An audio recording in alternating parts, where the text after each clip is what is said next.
गाह्रो गाह्रो किन गर्ने यार? कति नम्बरको हेर्नु? कति नम्बरको? रुकै मसित बुकमा हेर्नुपर्छ कहाँ छ अब। Binomial distribution. नर्मल क्वेसन गरौँ किन दिमाग खराब गर्ने क्वेसनहरु। के छ त नराम्रो क्वेसन आछ। क्वेसन यहाँ छ। या क्वेसन नि हेरौँ। क्वेसन नम्बर त्यसमा पछाडिको हेरौँ न। त्यसमा क्वेसन नम्बर कति हो हेरौँ भन्दाखेरि 6 को गर्छु र। तिमीसँग बुक छ र? नाइ मैले शेयर गर्नु त 6 को हेर्ने गरौँ।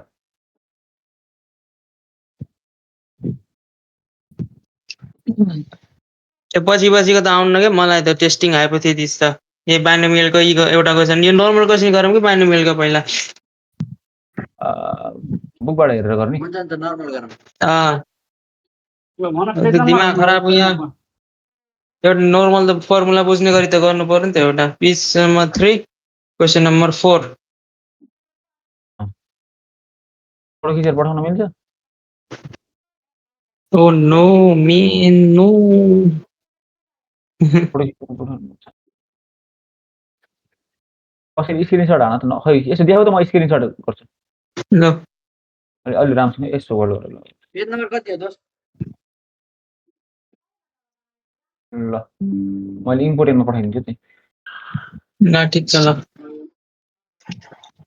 एउटा यो हेरौँ न त के भने अब। 4 coins are tossed simultaneously. What is the probability of getting 2 heads and 2 tails and at least 2 heads and at least 1 head? Binomial को नर्मल डिस्ट्रिब्युसन क्वेसन यसरी आउँछ। अब के छ 4 कोइनलाई हामीले टस गरे नम्बर अफ ट्रायल्स कति भयो? 4 भयो हाम्रो। 4 पटक 4 वटा कोइनलाई उठाउन 4 वटा आन्सर आउन सक्छ। नम्बर अफ ट्रायल्स 4 भयो।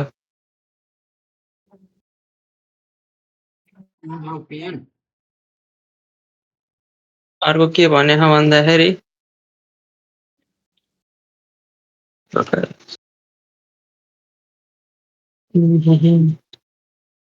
आइस त चार्जरको डल्लो त नम्बर अफ भयो। अब के छ probability of getting head. Charger लिएर भित्रदेखि त्यसलाई हामीले प्रोबेबिलिटी भनेर पी मानौँ। त्यसको कति छ 0.5 हुन्छ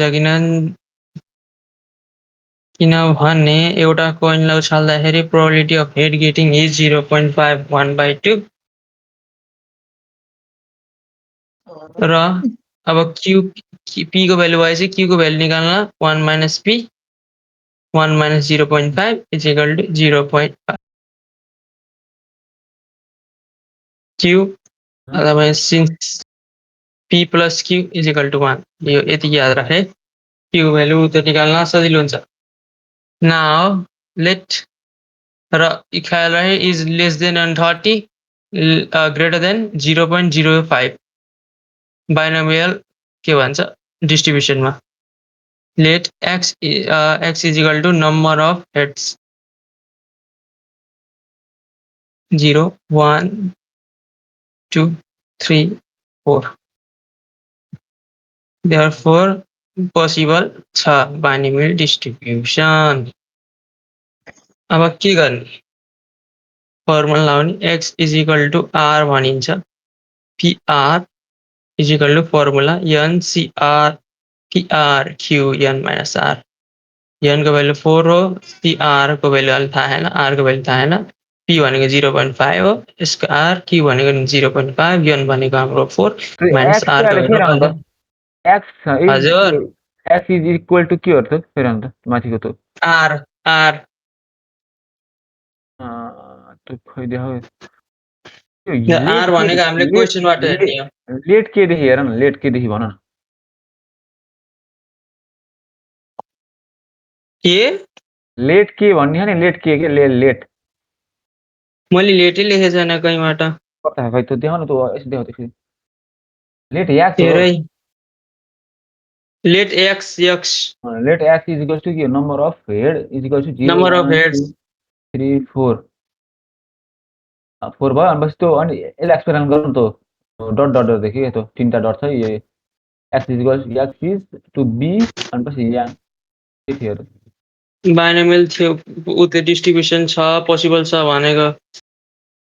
यानलाई कुनै के भन्छ मान्छे मैले यार यान छ नि n लाई नम्बर अफ ट्रायल्स n कतिवटा ट्रायल कतिवटा पटक हामीले उत्यो गरे हम भनेर के पी भनेको प्रोबेबिलिटी पर्यो ल ल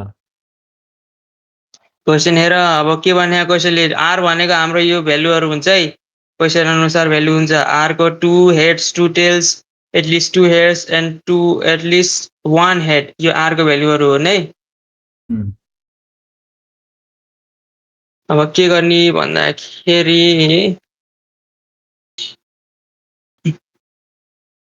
यहाँ गएर p 2 heads and 2 tails भनेको हाम्रो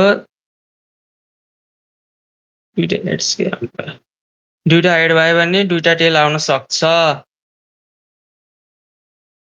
आमा हाम्रो आर को भ्यालु यो मलाई राम्रोसित भन्न आएन तर आर को भ्यालु चाहिँ हाम्रो कति हुने भयो 2 हुने भयो p अब x = r को सट्टा 2 त्यही भएर pr भनेको p2 अब ठ्याक्क यसमा r को मान सबमा भ्यालु 2 हाल्दै जानी 4c2 0.5 को 2 र 0.54 - 2 अब यसको क्याल्कुलेसन गर्दाखेरि हाम्रो 0.375 अथवा दुईटा हेड आउने अथवा दुईटा टेल आउने को प्रोबेबिलिटी भनेको कति छ भन्दाखेरि 0.375 रहेछ टक्कै दुईटा आउने दुईटा हेड आयो भने दुईटा टेल आउन अर्को दुईटा टेल आउन सक्छ र अर्को के छ भन्दाखेरि एटलिस्ट 2 टेल्स 2 कम्तीमा दुईटा हेड चाहियो कम्तीमा दुईटा हेड चाहियो हामीलाई कम्तीमा दुईटा हेड चाहियो भन्दाखेरि हेड हाम्रो मिनिमममा दुईटा मिनिमममा दुईटा हुनु पर्यो अथवा दुई भन्दा धेरै हुन पायो तर मिनिमम चाहिँ दुई भन्दा सानो हुन पाएन हाम्रो हेडहरु अब यस्तो गरेपछि के गर्नुपर्छ भन्दाखेरि अब 2 भन्दा 2 इक्वल टु ग्रेटर देन 2 भनेपछि हाम्रो कति नम्बर अफ ट्रायल छ ट्रायल हाम्रो p2 भयो p3 भयो p4 भयो p4 हाम्रो यदि ट्रायल भयो अब यो के गर्ने यो भ्यालु लिएर सट्ट यहाँ r को ठाउँमा 2 हाल्ने 2 को भ्यालु आइसक्यो त्यसपछि यहाँ r है r को मा अब 3 हाल्ने अब त्यस भ्यालु निकाल्ने अथवा त्यसपछि 4 हाल्ने त्यसपछि भ्यालु निकाल्ने यसरी गरेर भ्यालु आउँछ तर के लाउनु भन्दाखेरि प्रोबेबिलिटी भनेसी यो सब अथवा यो p0 p1 2 3 4 यिनको प्रोबेबिलिटी जोडेर भने लास्ट टाइम आन्सर आउने भनेको 1 हो हैन तिमीले अब यिनको प्रोबेबिलिटी जोडेर भ्यालु निकाल्छौ अथवा 1 मा यसको प्रोबेबिलिटी घटायो भने यसको आन्सरहरु आउँछ के माइनस त्यही जस्तो 1 minus p probability of 0 plus probability of 1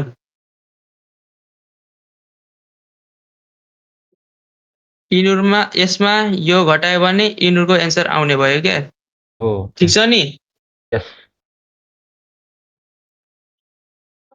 अब यिनुको भ्यालु निकाल्ने अब छैनन् क्या गयो पनि अब यिनुको भ्यालु निकाल्ने अब यस्तै अझै सुरु भएन के यार यही छु या खुसी लाग्यो कसैलाई के समस्या छ भने अब के भन्नु प्रश्न गर प्रश्न अब प्रोबेबिलिटी अब फर्मुला लाएर अब आन्सर निकाल्दै जाने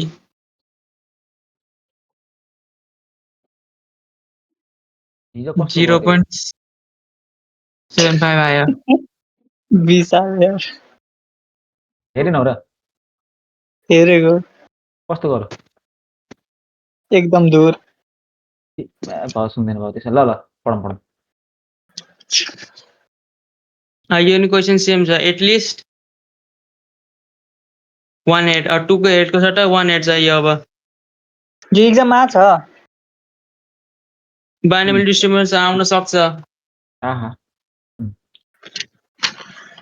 क्वेशन आएको थियो हामीले गरेको थियौं दिमाग खराब वाला क्वेशन आएको थियो मैले फर्मुला अनुसार गर्दै देखाउन फर्मुलालाई एकपटक ओके p एटलिस्ट 1 हेड हैन यो सेम छ अब आफै गर्नु आफै बुझ्ने ल ल ल त्यही त यसको त अब अब के गरिन्छ 1 भन्दा कम मिनिमम 1 हुनु पर्यो अब 1 भन्दा धेरै आउनु पर्यो अब 1 भन्दा कम्ती 1 2 3 प्लस p4 अब तिमीले यसको डाइरेक्ट भ्यालु जोड्दै गर्न सक्छौ कि डाइरेक्ट 1 माइनस अब यिनीहरूमा के छैन 0 हैन 0 लाई घटाइदिने यिनीहरू सबको भ्यालु आइहाल्छ ठीक छ एकदम इजी विशालले यो बुझ्नु पर्यो अब प्रोबेबिलिटी बाइनोमियल थ्योरमको अब हैन अब तिमीले अब यो जोडेर गरे नि भयो तब डाइरेक्ट यो को बोल्यो एकदम इजी पी र क्यू के पी र क्यू कसरी निकालेको भनेको अब तिमीले एउटा कोइन टोस गर्दाखेरि तिम्रो हेड आउने सम्भावना कति हुन्छ 50-50 हुन्छ कि नाइ 50-50 हुन्छ